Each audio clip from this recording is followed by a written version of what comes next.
ಎಲ್ಲ ಬಂಧುಗಳಿಗೆ ಪ್ರಶಂಸಾ ಅಂಬೇಡ್ಕರ್ವಾದದ ವತಿಯಿಂದ ಅವರಿಂದ ಪ್ರೀತಿಪೂರ್ವಕವಾದ ಸ್ವಾಗತವನ್ನು ಬಯಸ್ತೇನೆ. ಈಗಾಗಲೇ ನಮ್ಮ ಸಮಿತಿಯ ಹಿರಿಯ ಮುಖಂಡರಾದಂಥ ಸುಧಾ ವೆಂಕಟೇಶ್ ಅವರು ನಮ್ಮ ಈ ಒಂದು ಪತ್ರಿಕಾಗೋಷ್ಠಿಯ ಮುಖ್ಯ ಉದ್ದೇಶವನ್ನು ನಮಗೆ ಸ್ಪಷ್ಟಪಡಿಸಿದೆ.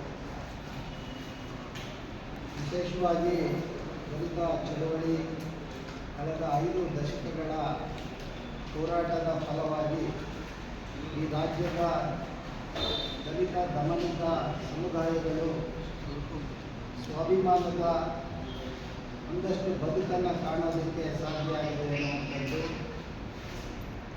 ದಲಿತ ಚಳವಳಿಯ ಒಂದು ದೀರ್ಘಕಾಲದ ಹೋರಾಟದ ಫಲವಾಗಿ ಇವತ್ತು ರಾಜ್ಯದಲ್ಲಿ ಸಾಕಷ್ಟು ಯೋಜನೆಗಳು ಜಾರಿಯಾಗಿದೆ ಅನ್ನೋದನ್ನು ತಾವು ಗಮನಿಸಿದ್ದೀರಿ ಅಂತೇಳಿ ನಾನು ಭಾವಿಸಿದ್ದೇನೆ.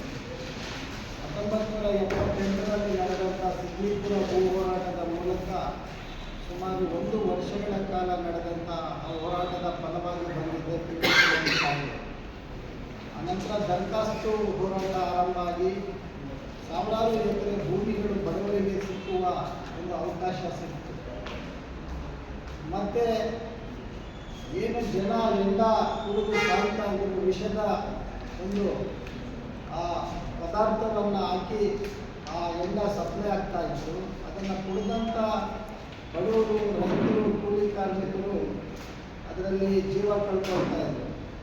ಅದನ್ನು ಮನಗಂಡ ದಲಿತ ಸಂಘರ್ಷ ಸಮಿತಿ ಎಂಡ ಬೇಡ ನಮಗೆ ವಸತಿ ಶಾಲೆ ಬೇಕು ಅಂತ ಹೇಳಿ ಒಂದು ಹೋರಾಟವನ್ನು ಈ ರಾಜ್ಯದಲ್ಲಿ ಆರಂಭ ಮಾಡಿದ ಪರಿಣಾಮ